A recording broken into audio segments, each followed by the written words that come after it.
55, 60 and 47. What is the total? 267. And average rate will be 267 divided by 1, 2, 3, 4, 5. 50? 3.4. Bas. Simple average. So, simple average periodic will be कितना units का गुणा मिलेगा count करेगा 1000 into 53.4 simple समझा। आने का chance कम है बट करके जाने मॉड्यूल में तो आसान गया भेजे में गया सिंपल एवरेज गया वेटेड एवरेज गया पीरियडिक गया परपेचुअल गया चारों मेथड्स। अभी एक नया चीज सीखेंगे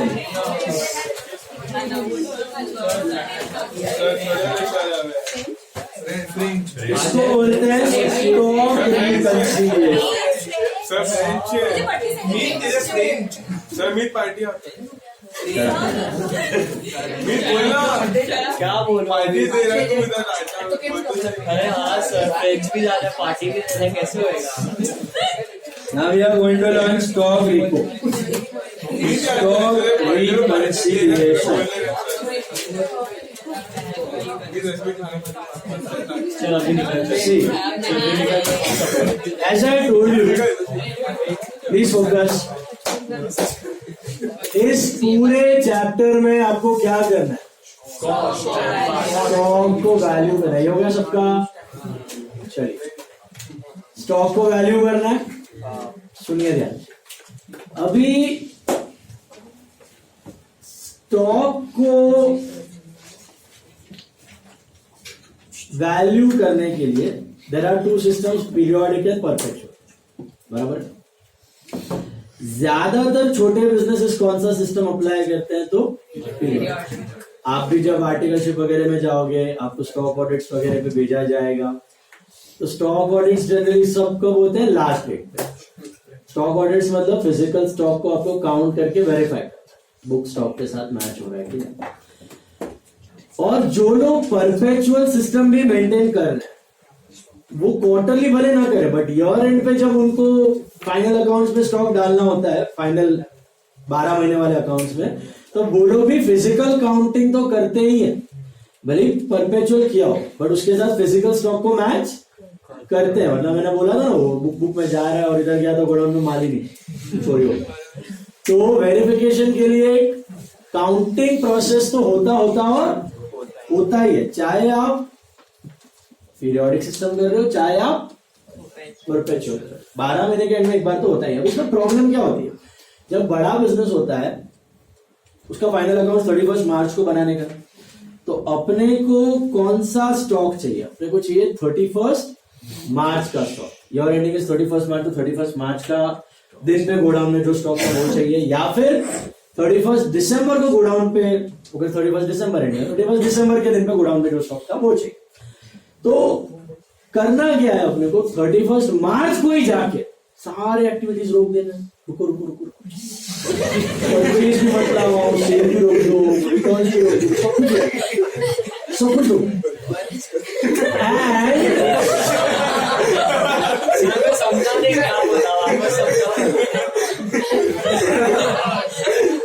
on 31st March you need to stop all the activities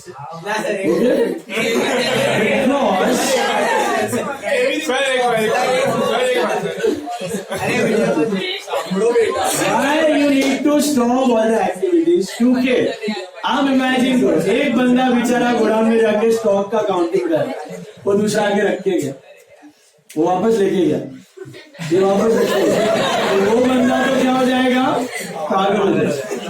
तो इसके लिए ऑन 31st मार्च या ऑन 31st दिसंबर सब एक्टिविटीज हो गए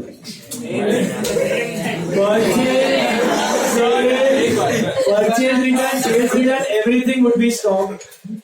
तो इसके लिए प्रॉब्लम क्या होती है कि बिजनेस के सारे एक्टिविटीज रोक देने पड़ते जो शायद 31 मार्च या 31 दिसंबर को पॉसिबल ना हो। कुछ रीजन है, बट हो गया और पॉसिबल। अगर हुआ सपोज पॉसिबल तो आप ट्राई करोगे 31 मार्च या 31 दिसंबर को ही कैलकुलेट करोगे। और what are you writing? Don't do the homework right now. Please focus. Look at the board. Both of you. Now, listen. Focus. So, on 31st March या on 31st December, you will try to stop all the activities and do the counting of the stock. Okay? But कभी कुछ कारण से अगर ये हो गया, suppose आपकी काउंटिंग हो गई 31 मार्च या 31 दिसंबर को, तो you got the actual physical stock and then perpetual में तो टेबल में रेट है, अमाउंट है, और पीरियोडिक में भी आपके पास रेट अवेलेबल है, मल्टीप्लाई करके आपको मिल जाएगा, बराबर।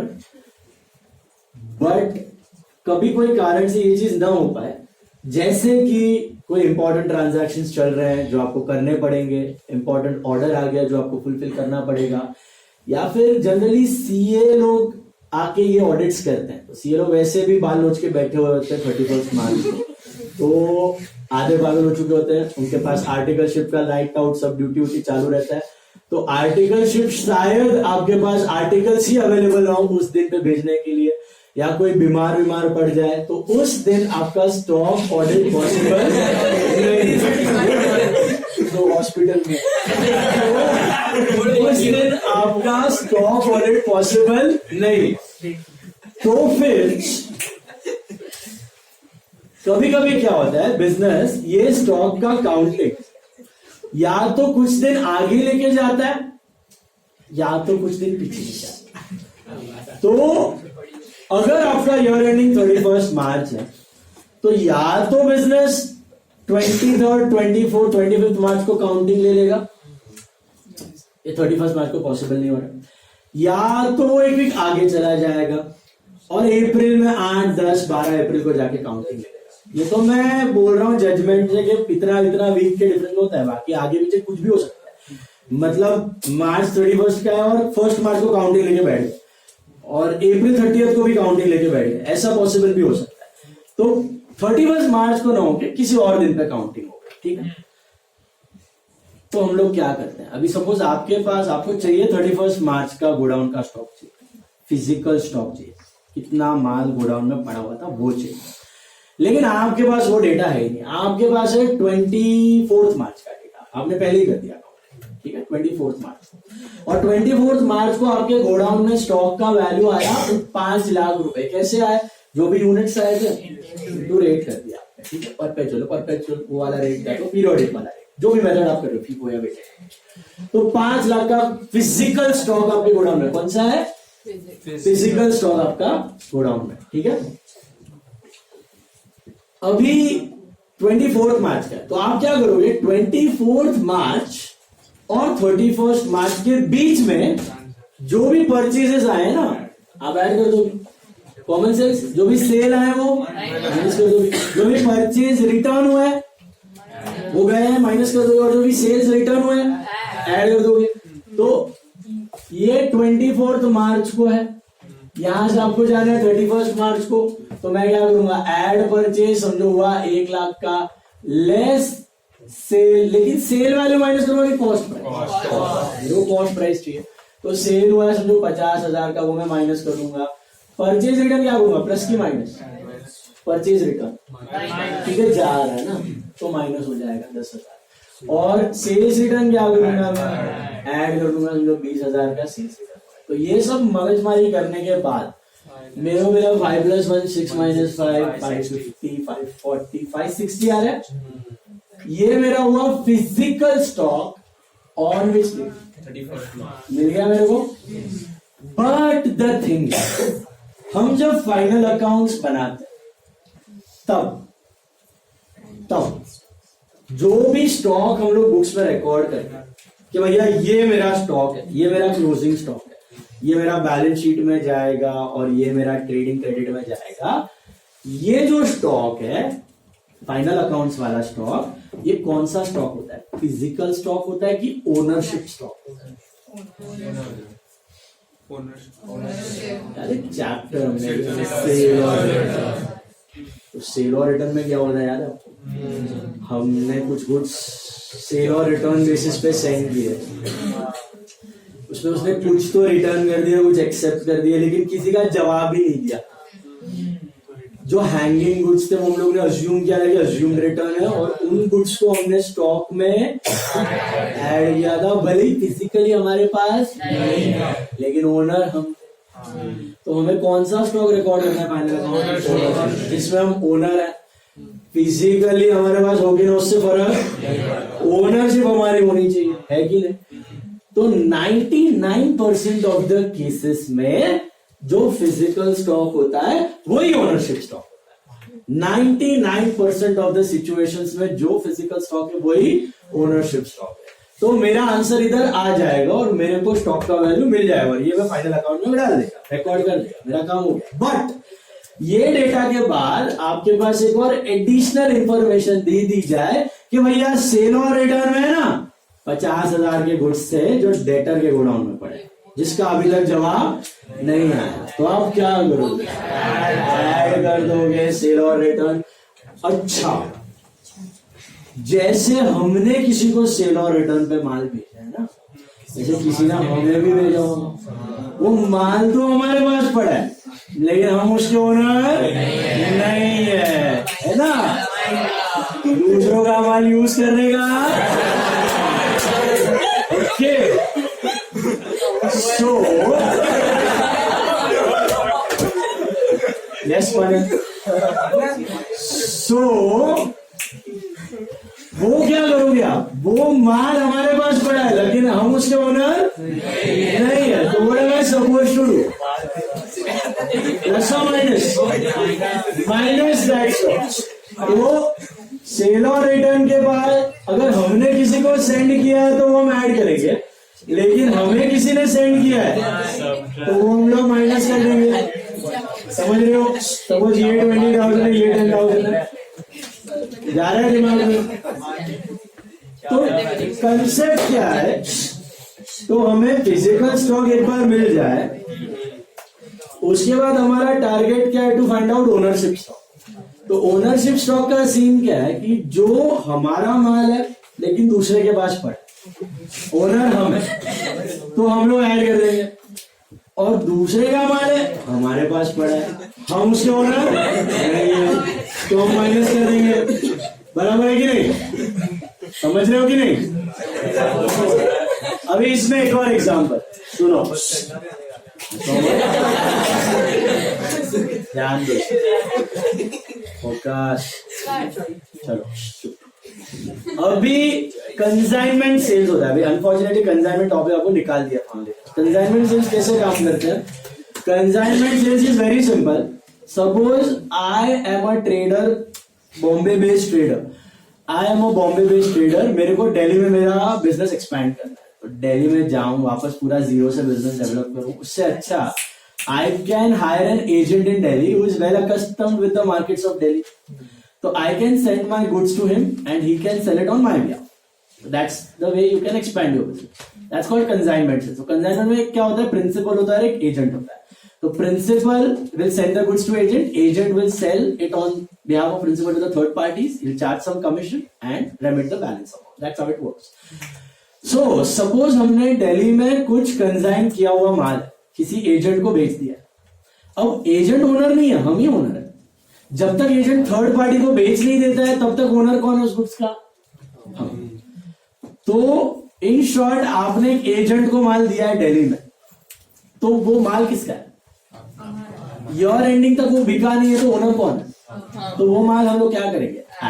तो ऐसा कुछ इन्फो दिया कि कंसाइंड स्टॉक है, किसी और को भेजा है लेकिन अभी तक सेल नहीं हुआ, तो ओनर हम, तो we will add it, we will add it. And on the other hand अगर हम किसी के कंसाइन है, कंसाइनर कर, consignor is the one who sends, consignee is called as the agent. तो अगर हम किसी के कंसाइनी है, अगर हम किसी के कंसाइनी है, हम किसी के एजेंट है और हमें किसी ने माल भेजा, वो माल तो हमारा है आई मीन हमारे पास पड़ा है लेकिन बिका नहीं है, तो ओनर कौन हुआ? हम की। तो हम इसको क्या करें? जा रहे हैं भेजेंगे। तो सेल और रिटर्न के जैसा सिमिलर फंड है, समझ रहे हो? बट उसमें डेटर के पास जा रहा है, यहाँ पे एजेंट के पास जा रहा है। समझा फर्क? कंसाइनमेंट और सेल और रिटर्न। ओके, अच्छा, ये सब होने के बाद प्लस माइनस करने के बाद एक वैल्यू आएगी स्टॉक की, which is your ownership closing stock. उसमें आपको दे दिया देयर आर कुछ स्लो मूविंग है, कुछ स्लो मूविंग है जो खराब हो चुका है, तो उनका एनआरवी कॉस्ट से कम हो चुका है। उनका एनआरवी क्या हुआ है? मतलब वो फ्यूचर में लॉस में बिकने वाले, मतलब 10,000 के ऐसे आइटम है जो 6,000 में बिकने वाले, 10,000 के ऐसे आइटम है जो 6,000, उनकी वैल्यू कितनी है? 10 की 6, तो क्या करो? 4,000 अब बिल उड़ा दो। फ्यूचर तक वेट करने का स्टॉक इज वैल्यूड कॉस्ट और एनआरवी व्हिचएवर इज। तो ये सब मगजमारी करने के बाद आपको जो वैल्यू ऑफ स्टॉक आएगा, that is your ultimate value of closing, which is your ownership stock. इसको बोलते हैं स्टॉक रिकंसिलिएशन। क्या बोलते हैं? Stock reconciliation. अगर हम 23 मार्च से 31 मार्च पे जा रहे हैं, इसको बोलते हैं फॉरवर्ड रोल। और अगर आगे जाके आपने स्टॉक का वैल्यू ढूंढा है, 7 अप्रैल को ढूंढा है, वहां से 31 मार्च पे आना है, तो उसको क्या बोलते हैं? बैकवर्ड। अभी गम्मत सुन, अगर मैंने स्टॉक का वैल्यू ढूंढा है 7 अप्रैल को, सुनना ध्यान, कहां का ढूंढा है? 7 अप्रैल का ढूंढा है। 7 अप्रैल को वैल्यू थी 5 लाख, कब थी? और मेरे को कौन सी वैल्यू चाहिए पता है? 31 मार्च की वैल्यू। तो 31 मार्च और 7 अप्रैल के बीच में जो परचेज हुए ना, वो माइनस हो जाएंगे, जो सेल हुए ना ऐड हो जाएंगे। समझ रहे हो? वो उल्टा हो रहा है। सेल्स रिटर्न नॉर्मली आप ऐड कर देते थे माइनस, परचेज रिटर्न नॉर्मली आप माइनस कर देते हो, ऐड करोगे, ज्यादा भेजोगे, और बाकी एक बार ओनरशिप स्टॉक मिल जाए, उसके बाद तो सेम मंडा है 31 मार्च को कौन सा हमारे था, कौन सा नहीं था, ये करने के बाद आपको मिल जाए। अल्टीमेट टारगेट है कौन सा स्टॉक आना चाहिए? ओनरशिप। फाइनल अकाउंट में कौन सा जाता है? ओनरशिप। फिजिकल स्टॉक का कोई काम धंधा, ओनरशिप स्टॉक चाहिए, वो इंपॉर्टेंट। ठीक है, अभी कभी कभी क्या है, बैकवर्ड रोल में कभी 24 मार्च का स्टॉक दिया होगा, कभी 7 अप्रैल का स्टॉक दिया होगा, तो उल्टा फुल्टा करने में कभी कभी कंफ्यूजन हो जाता है। तो इसके लिए कंसेप्ट बेस्ड ही है, मैं आपको 2 लाइन का शॉर्टकट दे रहा हूं। Okay, it's purely based on concept.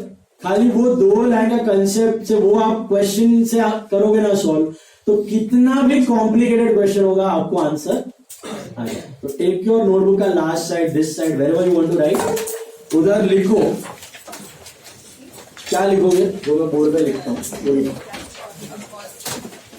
तो आपको आंसर ढूंढने में जरा भी तकलीफ नहीं हो।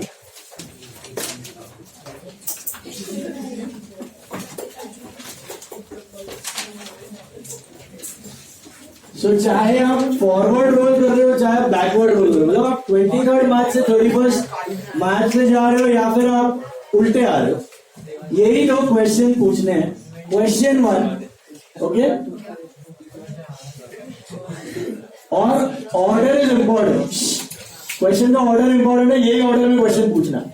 ओके, जो भी ट्रांजैक्शन उसको यही ऑर्डर में क्वेश्चन पूछना। ये लिखो, question 1, are you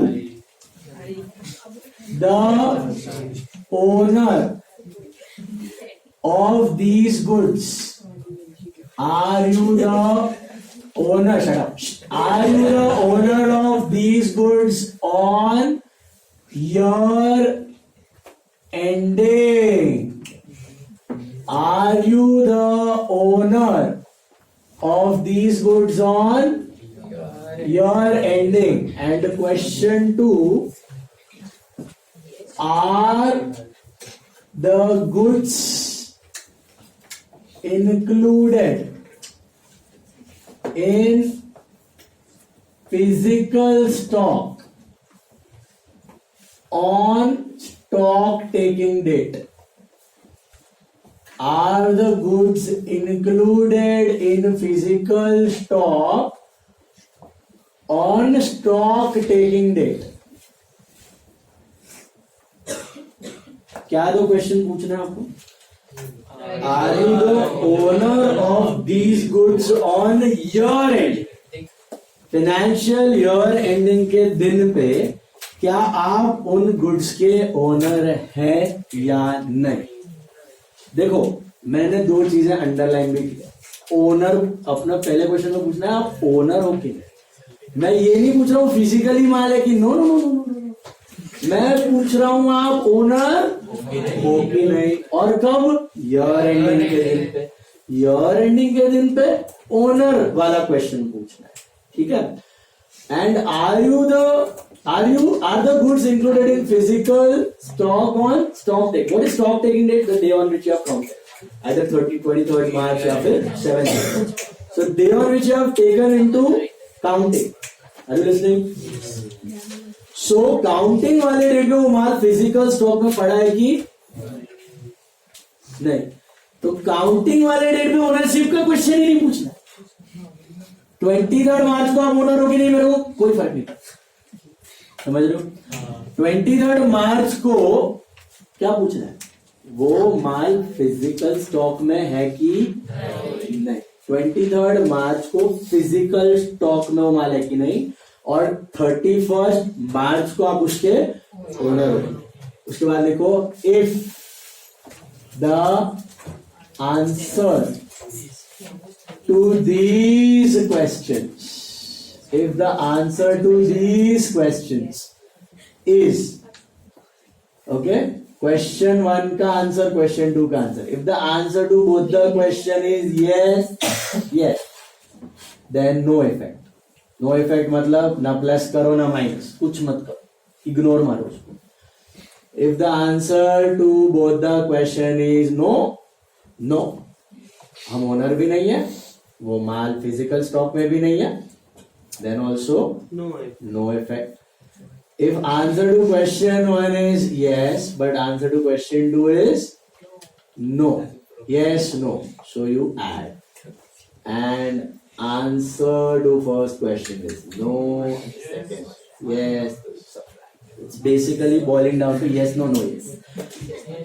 Yes, yes, no effect, no, no, no effect. Simple. Yes, yes, no, no, no effect, no, no, no effect. Yes, no. मतलब पहला वाला हाँ मतलब you are the owner, but the goods are not there in physical stock, so you and no yes, so you are going to subtract. No yes, so you are going to subtract.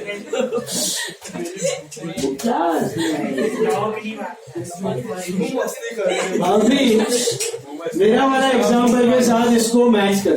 सुनो board पे देखो, ये लिखा सबने, ये